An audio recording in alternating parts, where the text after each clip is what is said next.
20 minutes, the last super abyss. Here we go. The last giga abyss before the update.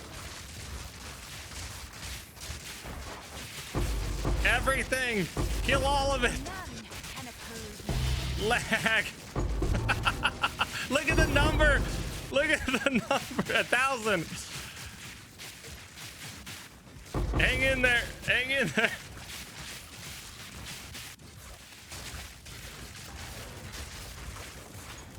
I got an echoes. I got an echoes.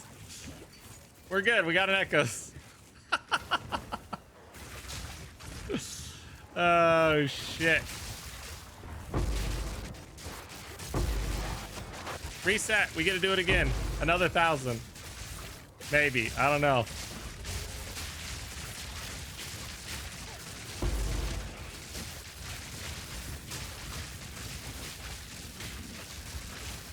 Still coming out of that portal? Jesus. Alright, last wave. Final wave. And then we get that delicious Megalomaniac.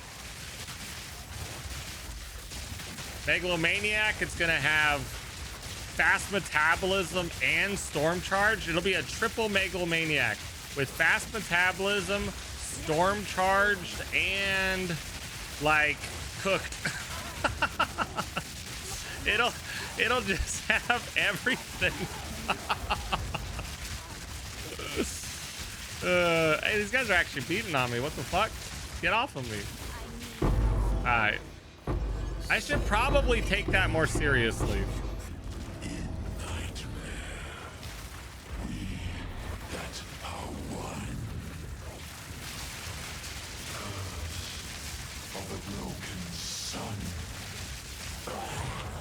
That was slow. We had some bad luck right there.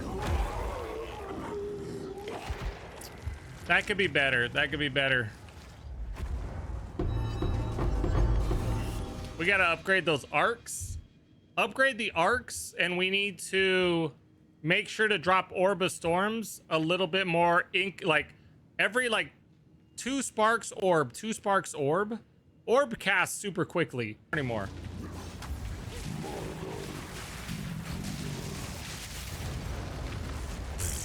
Jesus.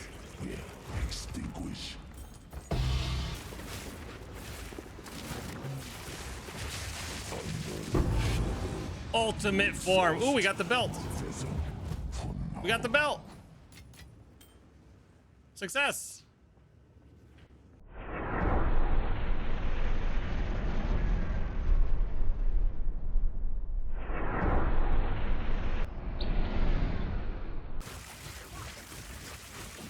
Wow.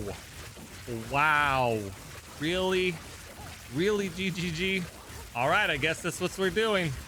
Hello, YouTube. I'm just Anthony. Welcome back. It's been a while. We have not put any content out for Path of Exile 2, even though we have been playing it since the launch non-stop.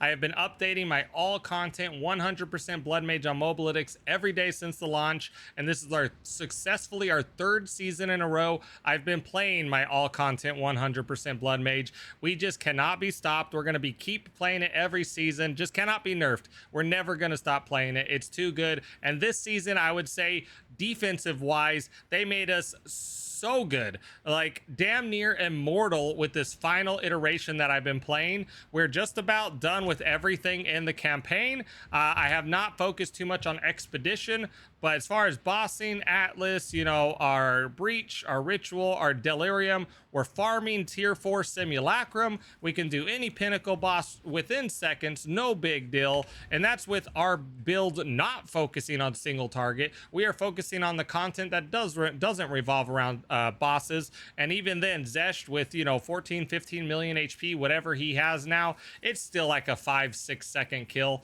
Not a big deal. We are rocking and rolling. But without further ado, let's dive right into it. Alrighty, jumping right into the skills, let's get into it. Life Remnants comes from our Sanguimancy Blood Mage Ascendancy. For those that you are Blood Mages, you already know that. Harmonic Remnants 2 and Remnant Potency 1. I use Remnant Potency 1 in every situation that I use Remnant Potency. I do not want to wait 4 seconds, 3 seconds, whatever it is for the other Remnant Potencies to get the effect of the Remnant or the Infusion. I want immediate effects that applies to my life, my mana, my lightning infusions. I want them now, not later. Later's not going to save my life in a bad situation. Now will save my life. I'm okay with them having 20% increased effect, and that's it. I don't need 30 or 40. Sigil of Power, Magnified Area 2, Prolonged Duration 2, Rapid Casting 2, Cooldown Recovery 2. This is on your Chiming Staff, which is in your weapon set 2. So this is just for bossing. You're not going to use this on any other instance but bossing. Lightning Bolt. We are using Cooldown Recovery 2, Concentrated Area, Lightning Mastery, Deliberation, and Elemental Focus. Elemental Focus removes the ability to shock on your Lightning Bolt, but that's okay. Once you get to this level, you don't need Lightning Bolt to shock. Anything that lives longer than your initial burst will get hit by Arc, and Arc has a 50% shock magnitude. So we're going to let Arc do the shocking for us for any target that thinks that they're brave enough to survive our initial hits. Lightning Bolt is 5-socketed right here, and that is because it is a level 20 Choir of the Storm. Choirs can drop with level 20 Lightning Bolts now, which give you max sockets, just so you know. Spark, we are using Ricochet 3. This is amazing. Ricochet 3 makes your projectiles pierce all targets with no loss of damage like Pierce 3. So we get the benefit of piercing everything. None of your sparks dissipate and you don't lose a single ounce of damage. We don't care about the modifiers granting additional projectiles for Spark because we're not modifying our Spark with additional projectiles. It's just the base amount of projectiles the Spark comes with is unaffected. So this is just the best pierce you could possibly get for your Spark. It's insane. You do Prolonged Duration 2, Rapid Casting 2, Projectile Acceleration 3, which gives you some added damage with your projectile speed, and the new Atalui's Bloodletting. I don't know, Atal's Bloodletting is what we call it. This is taking the place of a life tap. The the Bloodletting pretty much converts all your mana to life cost, but then also gives you a gain damage as extra physical, a little extra damage. I'm just using it mainly for as a better life tap. Orb of Storms, Overabundance 1. We want to do specifically 1 because I want the 50% less skill effect duration on the Orb of Storms. Orb of Storms goes away so quickly when it only has 6 bolts anyways, but we're going to use Orb of Storms as a pre-boss setup for when we do Pinnacles. We want to get our lightning infusions right away, and I don't want to wait 12 seconds to get all my infusions. We use Compressed Duration 2, Harmonic Remnants 2, Remnant Potency 1 again, and then Life Tap. Cast on Critical, we are using Arc, Boundless Energy 2, Energy Retention, Life Tap, and Scion's Temper. Now, Scion's Temper is going to make it where Arc goes in all directions. It is amazing for all content that is not a Pinnacle boss, which is 95% of your playtime in this game. You're probably not just sitting there smashing in Pinnacle bosses unless you're buying invitations. For Simulacrum and everything else, Abyss, Breach, every mechanic in this game, this thing is insane. It rocks Abyss. Abyss stands no chance. When you're doing Pinnacle bosses, down here you see I have Cast on Ailment. We are not using Cast on Ailment in this build. I have this here as a placeholder for another arc, just so I don't have to have it in my inventory. When you do bossing, you're going to just replace your Scion's Temper with a second arc. So you have 2 arcs while bossing just to help you have more damage, but it's really not needed. The boss will die 6 seconds and you're good to go. And then you can replace Scion's Temper back in there for the majority of all content you do. Arctic Armor, huge defensive layer. Do not sleep on this. We have Knockback, Cold Penetration, Freeze, and Cold Mastery. It's amazing. Arctic Armor will save your life. It's pretty much just going to kill rare and normal and magic mobs that hit you will straight up die. And then rares are going to probably hurt themselves a lot and possibly freeze themselves. So it's crazy. And Arctic Armor will hit the target with a freeze spell when they hit you, which will proc your lightning bolt to hit that same target, and then hopefully also kill it. So it's amazing. And you spell leech from both of those. The Arctic armor will spell leech from its hit, and then the lightning bolt will spell leech from its hit, just because something touched your character. It's fantastic. Mana remnants, which right now I have turned off because I am 1 spirit shy with my brand new body armor I got. Very sad about that, but we're going to probably replace that tomorrow. Mana remnants finishes out this build. We're going to be using harmonic remnants too, and remnant potency on the mana remnants. So this build, essentially, to explain it, has many layers of defense. You are using your life as a pool of damage, but we have 10% leech, spell leech, from our ascendancy. Right off the bat, that's going to fully heal you with our instant life leech gloves with the Adziri's Acuity. So we have our, Vitality Siphon. Another layer of defense, which we just got, which a lot of blood mages you might be seeing using, is the Undying Hate Timeless Jewel. Now, the Undying Hate Timeless Jewel is very important that you get it conquered by Tech Rod.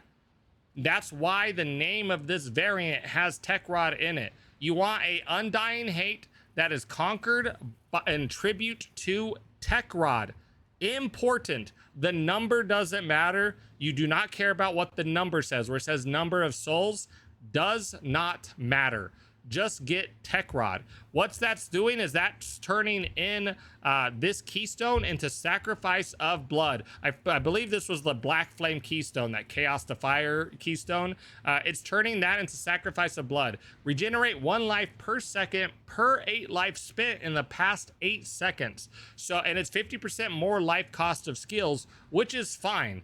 That's okay. The bloodletting that we have on Spark is good because the more life you spend on Spark, which ours is doing 777 life right now, it increases that damage because of that fizz. It's a little bit more damage, but it's still better than a regular life tap support. Now, we have 2 life taps and bloodletting on all of our abilities, so we're not using any mana.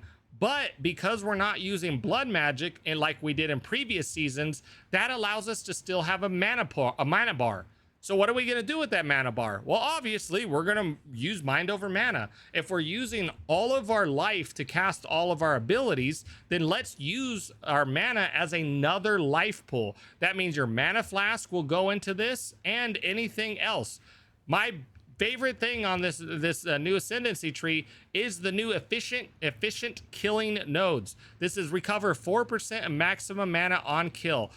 And this Mind Over Matter allows it where all damage you take is going to go to your mana first and then your life. So when you're mapping or doing any content in this game, when your mana starts dropping, you're getting hit and beat up. But what's awesome is as you're killing, you're going to be getting that mana back instantly. So you don't have to rely on any mana regeneration tactics. We're just going to instantly be topping off of our mana bar, almost like we're spell vamp leeching with our ascendancy. It almost looks the same thing. And on top of that, we have mana remnants, and we're going to be picking up mana remnants off the ground as you map.